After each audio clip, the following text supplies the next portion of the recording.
بسم اللہ الرحمن الرحیم۔ السلام علیکم۔ سورۃ آل عمران رکوع 20۔ صاحبان بصیرت تخلیقات ارض و سما جو کھلی نشانیاں ہیں اور اس پر غور کرتے ہیں تو وہ پکار اٹھتے ہیں کہ اے پروردگار، تو نے یہ نظام بے مقصد نہیں بنایا، تو پاک ہے، ہم کو بخش دے اور عذاب سے بچا لے، کیونکہ جس کو تو نے جہنم رسید کیا وہ ہمیشہ کے لیے ذلیل و خوار ہوا۔ ہمیں وہ سب عطا فرما جس کا تو نے اپنے رسولوں کی زبانی وعدہ فرمایا۔ قیامت ہمیں رسوا نہ کرنا۔ منکرین کو دنیا میں عیش و عشرت ملی تو یہ دائمی نہیں، ان کا مستقل ٹھکانہ جہنم ہے۔ مسلمانوں، ہمیشہ صبر و استقامت سے کام لو، اللہ سے ڈرتے رہو تاکہ اپنے مقصد میں کامیابی اختیار کرو۔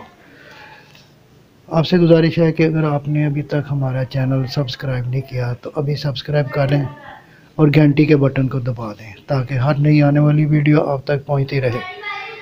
اگر ویڈیو اچھی لگے تو لائک اور شیئر بھی کر دیں۔ اگر بہتری کے لیے آپ کے پاس کوئی تجویز ہو تو کمنٹ باکس میں ضرور آگاہ کیجیے۔ اللہ تعالیٰ آپ کو صحت و تندرستی والی لمبی زندگی عطا فرمائے۔ آمین آمین یا رب العالمین۔